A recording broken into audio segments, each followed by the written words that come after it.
God. Amen. Every time pa, nananalangin si Pastor, by the grace of the Lord, lagi ko pong sinasabi, Lord, hindi ko pa nagawa yung best ko. Sino dito yung makapagtataas ng kamay na nagawa niya yung best niya para sa Panginoon? None of us. Dahil walang enough ang bless natin. Na kapag sinabi mo, Lord, nagawa ko, there's more. There's more. There's more. Ang grace ni Lord nakabase hanggang saan kaya natin i-surrender. There is a song na I surrender, Lord. I surrender, Lord. Amen. So every part, aspeto ng ating buhay, we need to surrender. Check our mind, baka meron pa tayong surrender. Check our heart, baka meron pa tayong surrender. Yung words natin, i-check natin. Baka kahapon lang, nagalit tayo, baka kahapon lang, nag-emotion tayo. Always check our being. Physically, spiritually, emotionally. Need to scan yung sarili natin. Amen, amen. Amen. Dahil gagawin natin ito, dahil mahal natin ang Panginoon. Maraming paparito sa pangalan ko at magpapanggap na sila ay Kristo at marami silang ililigaw. It talks about deception in the church. Amen. Maraming magsasalita gamit ang salita ng Panginoon. Pero take heed. Bakit? Ito rin yung gagamitin ni Satan. Para saan? I-deceive ang marami. That's why marami ngayong loss even in the church. Maraming division na nangyayari even in the church. Amen, amen. When I was here in Jao, nauna ko yung doktrina ng Jao, dito lang ako na-amaze. Bakit pa? Ito lang yung doktrina na maraming maliligtas. Samantala lang, di ba? Pinangangatawanan nila, if you are not here in this class, di ka maliligtas. Ito lang yung ministry, ang dami maliligtas. But, ang sabi ng Panginoon sa kanyang salita, mag-ingat po tayo at kailangan natin maging handa. Bakit kailangan natin maging handa? Kasi makakaranas tayo ng matinding pagsasalat. Amen. Marami ang maililigaw in these last days, but not here in Jao. Amen. Because this is preparation. Amen. Amen. Walang relihiyon na makapagliligtas. Even some others, kiniklaim nila, okay, hayaan na po natin sila. Pray for them. Maraming paparito sa aking pangalan. Ito po yung tinatawag. If you preach forgiveness, if you declare o nagbigay ka ng forgiveness, kailangan lakaran natin yung pagpapatawad. Amen. Amen. If you preach holiness, we must walk in holiness. If we preach righteousness, if we share righteousness, we must walk in righteousness. Ibig sabihin, gagawin natin yung nilakaran natin. Mahirap ba? Mahirap ba magpatawad? Mahirap, Pastor. Wala tayong magawa dyan. Kasi sabi ng Panginoon, you are blessed when you are persecuted. Diba, diba? Pero kung nandito si Jao, may ganito, madali po. Bakit? Kasi napapalibutan po tayo na may isang hangarin. Amen. Amen. May kailangan po buhay natin dito. Bakit hindi natin gawin yung salita pagpapatawad? Yung repentance. Amen. And love one another. Kung hindi kaya isalita, gawin natin sa gawa. Ibig sabihin, may posture po ba? Kung mahirap sabihin, unahan mo ng yakap. So sometimes, hindi tayo humisda sa Panginoon para magkaroon tayo ng kaluwagan sa ating puso. No one exempted with the word forgiveness. Kasi walang gagamitin ang kaaway natin, kundi yung malalapit sa atin. Pero sabi ng Panginoon, mapalad tayo pa. Hallelujah. Sabi sa verse 6, makakarinig kayo ng mga labanan at makakabalita ng mga digma sa iba't ibang dako. Ngunit huwag kayong mabahala dahil talaga mangyayari ang mga ito. Bagamat hindi pa yun ang katapusan ng mundo. Labanan, gera, rumors of war. Nangyayari na ba ngayon sa atin, Bang? Yes, may mga gera na. Baka meron kayo nakakalimutan ng gera. Merong gera ngayon sa pamilya. Merong gera ngayon sa relationship. Merong gera sa gobyerno. Gera sa financial. At gera sa pinaniniwalaan sa mga prinsipol. Ang iniisip na natin ng gera, yung gera lang ng paglalaban ng Iran at saka ng no, we are always fighting the battle. Amen. Amen. But the greatest revival in these last days, hindi revival yung makatid ka lang sa church, hindi revival yung makumpleto mo yung gawain, makapakatid ka lang ng Friday natin, ng fellowship, kundi yung revival ng pagbabago ng ating prinsipyo. Amen. Tandaan natin pa, nandito tayo sa Jao, by the grace of the Lord. Hindi na tayo pasimpa-simpa dito. I am not after sa attendance. I am after kung meron talaga ng bago sa prinsipyo natin. Because the true revival is the revival of the principle, ma'am. Amen. Bawat paniniwala ng tao, bakit sila nandoon? Bakit sila ganito? May prinsipyo yan. Ngayon, tandaan natin, nandito tayo para magbago. Amen. Hindi tayo paramihan. Pagandahan tayo ng buhay. Ibig sabihin, papabuhan ng ugali. Amen. And kung mababago talaga tayo in the likeness of Christ, surely for sure, God will use you mightily. I am praying na kung saan tayo lilipat, pag naging doble tayo. Amen, amen. Because naniniwala ko after ng traffic natin, this series on topic, magmumultiply talaga tayo pa. And I will pray yung places na mamalilipatan natin. Amen. Amen. Yung sa inagawan, may nag-grace of the Lord, mapupulot din tayo doon. Amen. Amen. Pagpapalakpan natin ang Diyos na buhay. And there is a war na kailangan natin maging enlightened sa relationship, sa pamilya. Amen. That's why never stop praying one another. Prayer of agreement, pray one another. Amen. Huwag yung laging panalangin ang sa atin, ganito, ganyan. No. God knows already what you need. Kaya kahit gusto makita ng Panginoon yung extension of your heart to others. And God will amaze in that kind of heart kasi ganun po ang ginawa ng Panginoon natin. He extend His heart and become a son of man. From son of God, He become the son of man. Amen. Amen. At tayo bilang son of man, magiging son of God, sons of God. Bakit? Magiging lalakad tayo bilang bangis ni Kristo. Amen. Amen. The best love that we can give to the Lord. Ang pito, paglaban-laban ng mga bansa at gayon din ang kaharian. Pagkakaroon ng tagutom, lingkod sa maraming lugar. Nangyayari na ba ba? All the signs are there. And because nangyayari sa atin ngayon, yung sunod-sunod na mga strategy, pagbaha, paglindol, magalang po kayo pa. Opportunity natin for Kristo. Amen. Huwag kayong matakot ha. Kasi magkakapunong tayo dito sa Palawan. Kasi marami sa social media. Maglipat na kami ng Palawan. Wala daw dito lindol. Nabisit sila. I-spread nyo. Meron kami hot spring dito. Hallelujah. Meron tayo pa. Pag hindi nyo alam. Basta, hindi po siya nasa ilalim siya ng dagat. And I believe with all my heart, if I can mahanap ko yung video na yun, meron isa kasing babae na bata na nagkaroon ng vision dito here in Palawan. She was terrified because nakita niya yung Palawan na kung saan ang mga tao pumupunta sa isang lugar. Tapos yung dagat, yung tubig, mayroong apoy. Tapos papalaki yung tubig. Tapos ang mga tao nagpupumpulan sa isang hilig. So maliit lang ang Palawan. But, huwag po kayo mag-alala. Amen. Sa Tiao, it is our preparation. Amen. Amen. I will not bother. Bakit po pa? Kasi naranasan ko ng pandemic. Unvaccinated si Pastor. Pag nakasumbay po kami, naranasan ko na po yan. Amen. How much more? Kasi Tiao na tayo. Amen, amen. Amen. That's why always connected as much as possible. Ang dami pa natin matututunan dito, ma'am. Hallelujah, hallelujah. Ang lahat ng mga ito ay pasimulan pa lamang ng paghihirap. Tulad ng isang babaeng mga anak. Okay. Ephesians chapter 6, verse 14 to 18. Sabi sa verse 18, manalangin kayo sa lahat ng pagkakataon. Pray without ceasing. Humiling at sumako sa patnubay ng banal na Espiritu. Ano yung patnubay ng banal na Espiritu? Dito kilala natin si Holy Spirit. Sino nga kilala kay Holy Spirit? Sino si Holy Spirit? The fruits. Ibig sabihin, good character. Huwag kakalimutan yan pa ma. Sa iba po, hindi nila ma-interpret yan. Pag sinasabing si Holy Spirit, yung evil ba na puti? No. The Holy Spirit is the attitude like Christ. Active like Christ. The fruit of the Holy Spirit. Kailangan magpagdi pa yan. Mag-increase. Amen? Kung meron kang self-control, dagdagan mo pa. Yung testimony ni Nanay Carol, nagkaroon siya ng pagpipigil at pinubayan niya sa Panginoon. That's a good start. We need to forgive. We need to love. At sabi sa salita ng Panginoon, anak kong nahihirapan ka na. Come to me. Amen. All of you that are heavy laden, come to me and I will give you rest. Simple lang pa. Bakit pahirapan natin dito? Pag pinahirapan natin, sakit yan. Sakit sa puso yan. Diba? Ibigay natin sa Panginoon. Kasi gagawin natin yung part natin at gagawin din naman ng Panginoon yung kanyang part. Amen.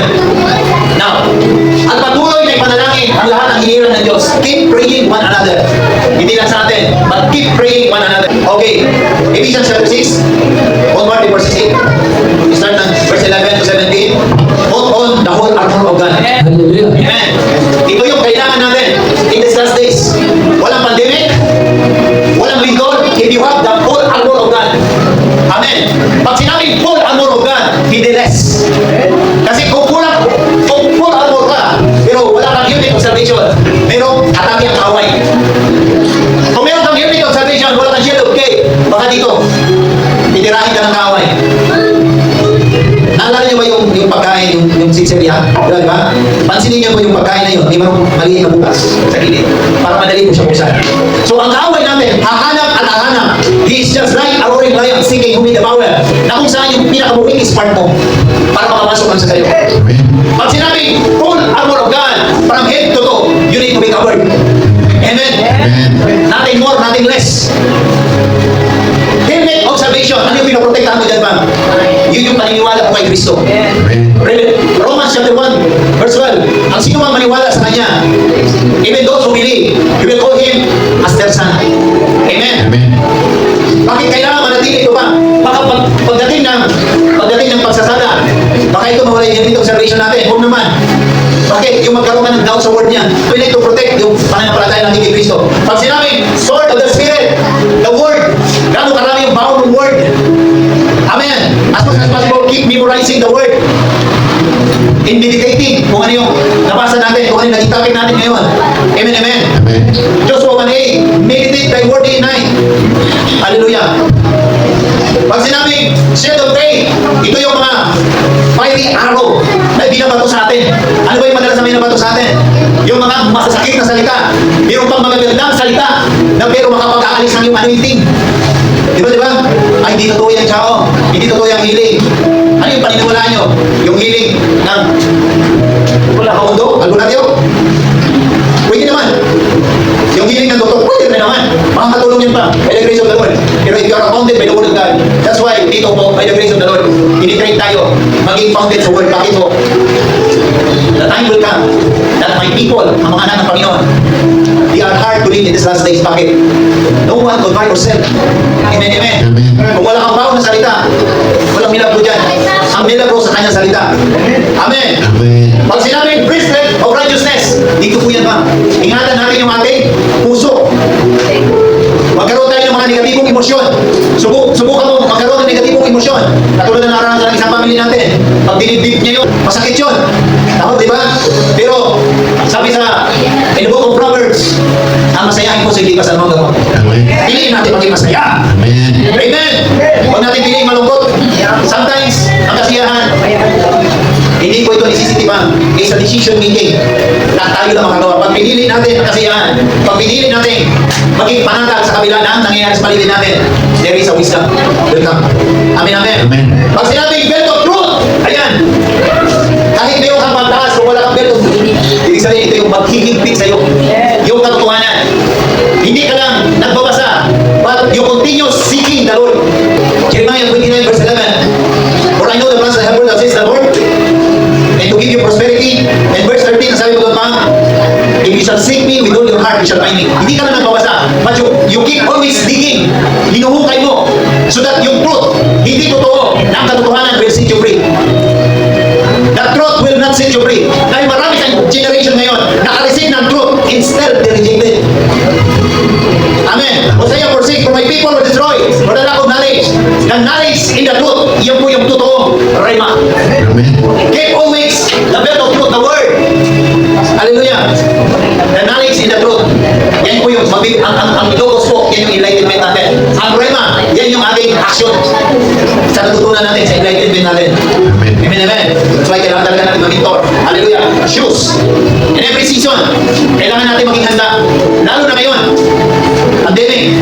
Lalo na ngayon, nakakaranas ng paghihirap bansa natin. Opportunity natin to share the good news. Amen. Even in social media. Pero kailangan hindi lang sa pastor ang available. By the grace of the Lord. Kaya lahat tayo, kailangan mag-activate yung giftings natin. Amen. Amen. Huwag kayo matakot. Oras long as we are connected. Pag merong hindi mo naman, kontak lang si pastor. Hallelujah. So we need to get ang ito to. Helmet of salvation. Breastplate of righteousness. Ingatan natin puso. The shield of faith.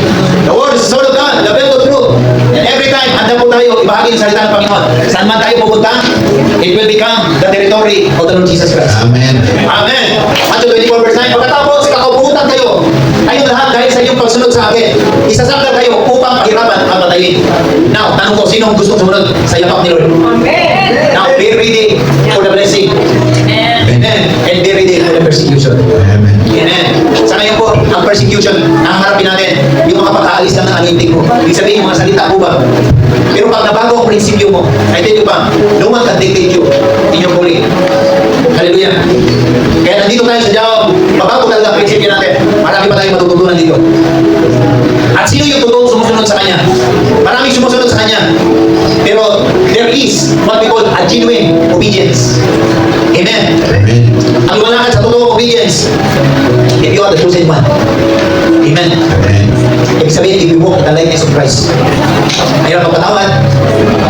Mahirap magbigay kung ikaw binubulang o hindi. Because in this last word, Maraming tinatawag na pagiging makasarili, mataas. Walang katutubong pananampalataya, walang katutubong pag-ibig. In Matthew chapter 5, verse 9 to 12, panghawakan natin itong salita ng Panginoon. Tayo ay pinapala, kung tayo ay nagkakaroon o ginagamit ng Panginoon bilang tagapangayapa. Amen. Amen. Meron gawin yan pa. Sa panahon natin ngayon pa. Bakit? Lalo na ngayong kahirapan, marami po yung pagiging makasarili, maraming pag-away-away, pamilya, even in the church. Diba, diba? Pero kung tayo na magkita tayo bilang tagapangayapa, kaya si Jesus, every time he come to the house, there is peace, there is shalom. Amen. Amen. Hallelujah. Now, pinagpala tayo kung tayo iniusik. Ibig pasalamatan natin yan. Pinagpala ang mga nilalait at inuusik ng mga tao at pinaratangan ng lahat ng kasamaan na pawang kasinungalingan. Sabi ng Panginoon sa verse 12, magsaya kayo at magala sapagkat malaki ang iyong gantimpala sa langit. Alalahanin ninyo, inuusik din ng mga propetang nauna sa inyo. It's the same thing. Kung anong nangyayari before, o yung nangyayari before, yung mga tinatawag ng Panginoon, yung nag-perform ng mga signs and wonders, ng mga miracle, ini-persecute. Sino ang nag-persecute? Yung mga tao sa paligid natin, yung dapat sila yung mapinili, yung tao pa may alam pa. Amen, amen. Amen. Patihanda natin ang ating puso. Dahil nung una nangyari, ngayon din mangyayari. In the book of Ecclesia, there is nothing new under the sun. Uli-uli lang po yan pa. It's always a pattern. At dahil dito, marami ang tatalikod sa kanilang pananampalataya. Mapupuot sila at magtataksil sa bawat isa. Totoo hindi. Marami ang tatalikod sa pananampalataya. Bakit? Dahil sa pera. Marami ang tatalikod sa pananampalataya. Bakit? Dahil sa kapangyarihan. Amen. Amen. In Matthew 6:21, always check our heart.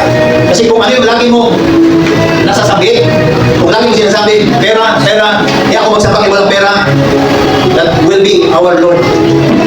Amen. Amen. Kung sinasabi natin, trabaho, that will be your Lord. Yes, you believe in God, but it will be your Lord. Because there is many Lord of Lord in this earth, but there is only one Lord of Lord. And His name is Jesus. Amen. Amen. So, walang Matthew 6:24, walang tao makapaglilingkod sa dalawang Panginoon. Sapagkat kapuputan niya ang isa at ibigin ang ikalawa. O kaya magiging tapat siya sa isa, hamakin ang ikalawa. Hindi makapaglilingkod ng sabay sa Diyos at kayamanan. God and money. So, the competitors of God in our faith is money. Ang pera, yan po, lumalabas ang tunay na ugali ng tao. Ayaw mo pa bang maglingkod, magsamba, kahit wala ng pera? Amen. Kahit walang trabaho, kahit pagod. Diba? Kaya nga tayo napapakapagod. Bakit? Dahil para magamit tayo ng Panginoon. Amen, amen. Amen. Because of power. Marami ngayon, gusto lang ng power. Gusto lang ng kapangyarihan, pero ayaw ng tunay na pag-ibig. Kapag ang kapangyarihan o katalinuhan, hindi po siya bounded ng love. That's why in the book of 2 Timothy, chapter 1, verse 7, hindi ko kayo binigyan ng takot, but of power, love, and sound mind. Kailangan balance po ng pag-ibig ni Kristo. Yung blessing na meron sa atin. Kasi ang pera, power po yan, kapangyarihan yan. Ano yung nagpapasunod sa mundo natin ngayon? Pera. Diba, diba? At dahil sa pera, ang tao madali na pumatay. Totoo, Brother Steve. Si Brother Steve. Siya. Totoo yan kasi si Brother Steve, naranasan niya before. Nung dati si Brother Steve, yung dating Steve ha, ngayon, tunay na Steve na yan. Yan ang tunay na uwagis ng Panginoon. Amen. Yung buhay ni Brother Steve dati, if I tell you, sabi niya, sabihin mo lang, at sa isang salita niya na, pwedeng sa isang salita ang kapalit buhay na. Ganun ka-influence siya yung kanyang salita. Because he's working in the dark before, but not right now. Because God gives it already. Amen. 2 Timothy 1:7, hindi tayo binigyan ng Panginoon ng takot. May pandemic man, ano man mangyari sa mundo, mag-arise man natin Kristo. Walang matakot. Wala sa sundalo ng Panginoon ang imahe ng takot. Amen. Isa lang ang katakutan natin, fear of God. Amen. Takot sa Panginoon. Kapangyarihan, pag-ibig, at disiplina. Sa paanong paraan, Galatians chapter 5 verse 1, sapagkat sabi ng Panginoon, pinalaya na tayo ni Kristo sa ilalim ng kautusan. Huwag na natin pahirapan ang sarili natin na tuwing si sa danta, nakikiayon tayo sa ating pinapanahon, natutuwa tayo na mayroon ng penitensya. That is abomination in the eyes of the Lord.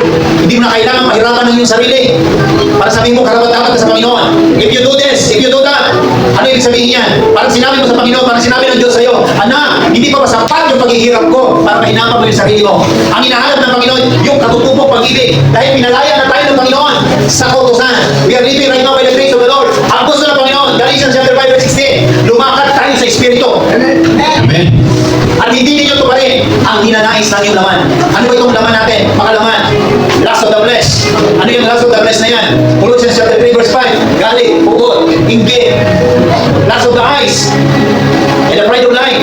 Yan yung mga pita ng laman. Pag sinabing walk by the Spirit, Pastor, paano? Matagal mo na nababasa yung verse na yan. Paano? How to walk in Spirit? The Word of God is Spirit.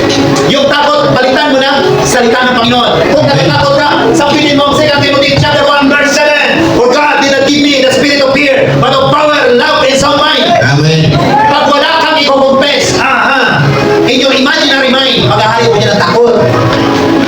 That's why the Word of God has power. Keep on confessing, kaya tayo binigyan ng bibig. Upang si Holy Spirit, magamit niya yung ating bibig.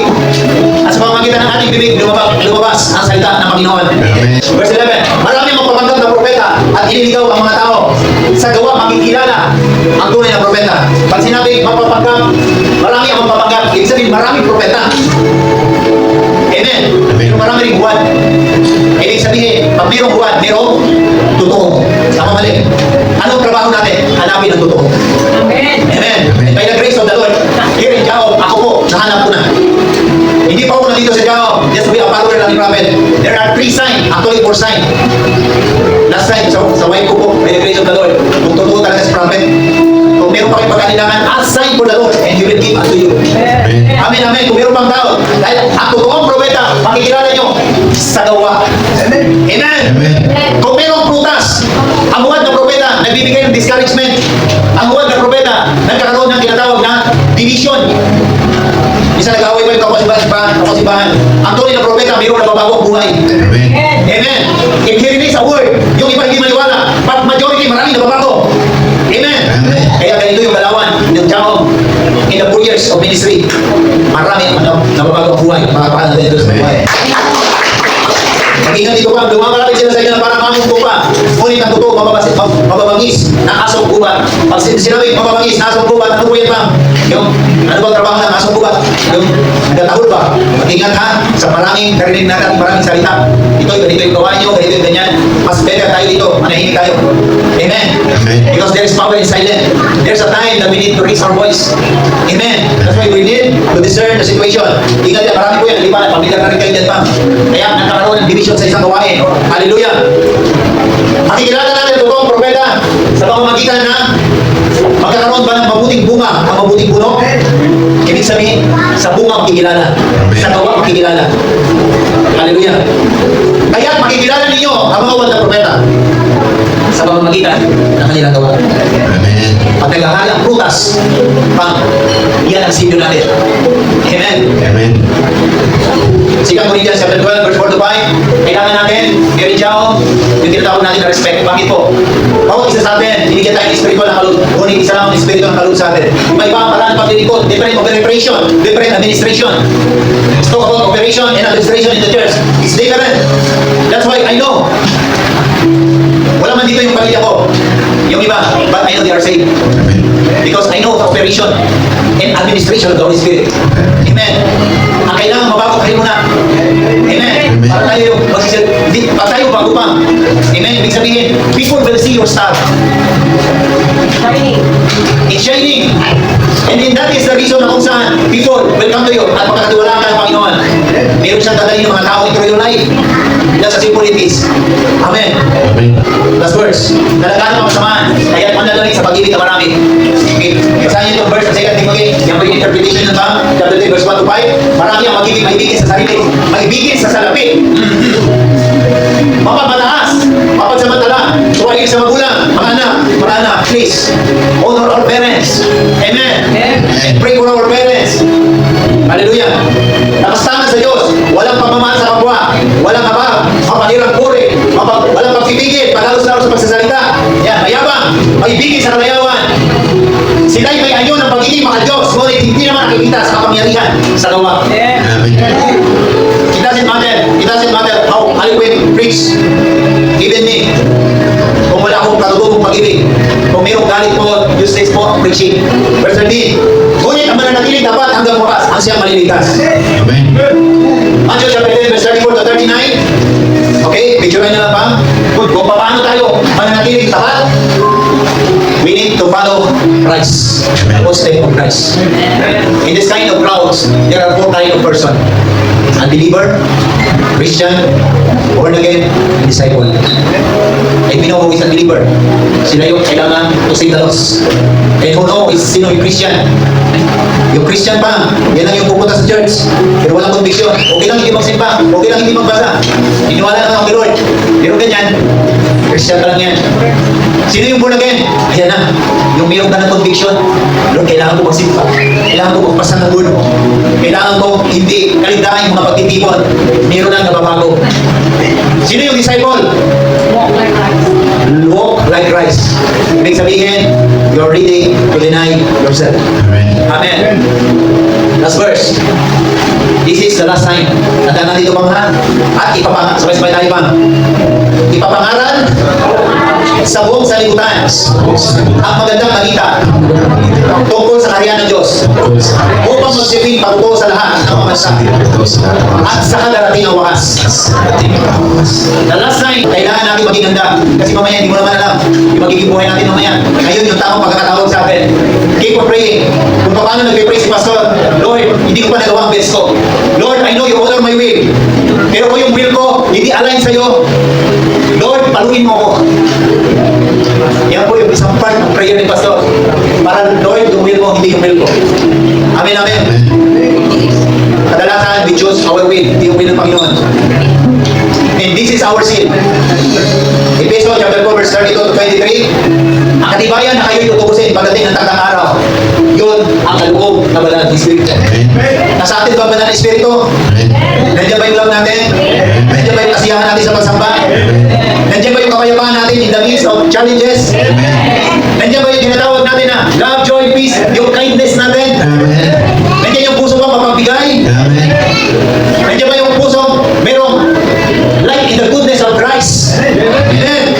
Nandiyan ba yung puso natin na merong pagpipigil? Kung gano'n lahat niyan, meron tayo. Declare with me, mula ngayon, ang aking prutas, nasagdagan ko, lalaliman ko, in the name of Jesus.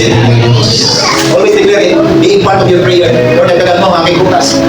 Lord, hindi yung will ko, hindi yung will mo. Lord, hindi ko pa nagawa yung best ko. Always confess, yan po, yung tatlo na yan pa.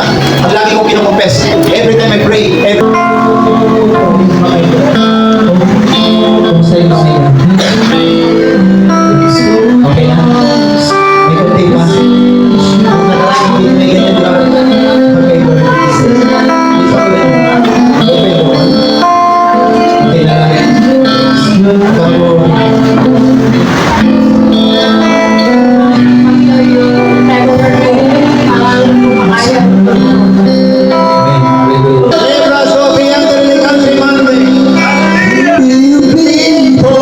Just praise and worship.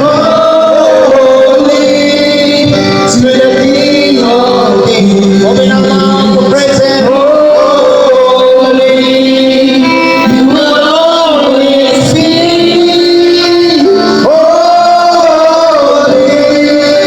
Holy forever. With the holiness of God is there. No sickness, no pain. When they stumble and fall in our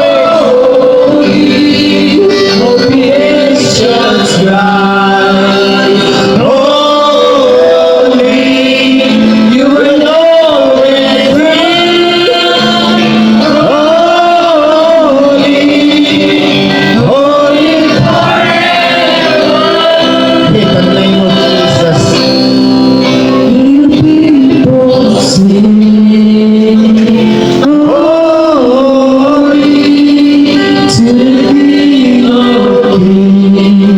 Jesus. Holy, lift up your hands for the Lord. Oh Lord, masarap ang puri sa iyo, Panginoon. In our worship, now desire pa, ibig nyo na sa likod. Desire your family.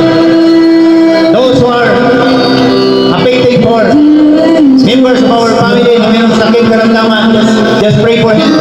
Just continue to worship. And we worship the name of Yeshua. Only the name of Yeshua. There is no other name higher than every other name. No sickness, no pain than the name of Yeshua.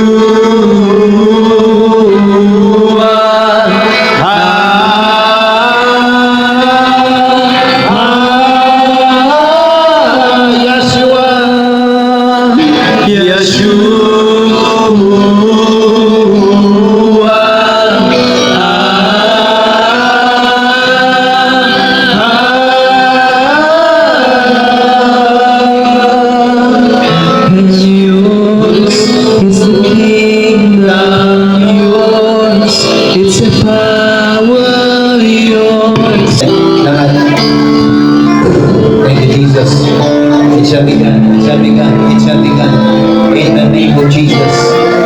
Simulan. Hanapin mo yung masakit. Wala na. Kapag natin natin sa buhay. Hindi ko hinawakan pa mga siya nagwawak. Dito yung masakit niya. Okay, then check mo kaibigan. Wala na natira. Wala na. Always have a word of salamat Panginoon. Salamat Panginoon.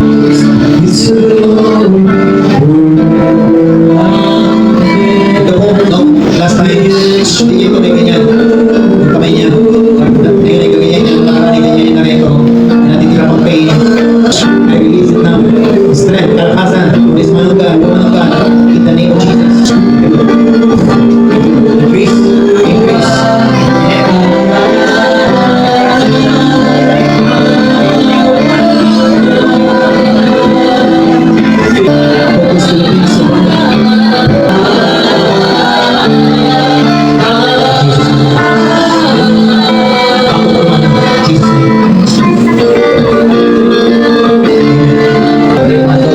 Focus to the peace of God.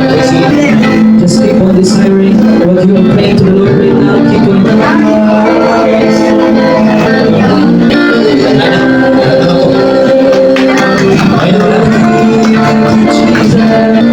Sinabing activation po, sometimes yung bless po natin sa portal. Pag sinabi portal, madali tayo kapitan. You said that. Let's keep sharing our live streams, our posts, and our testimonies. Let's continue to invite our family and friends, and even our online community, to join us.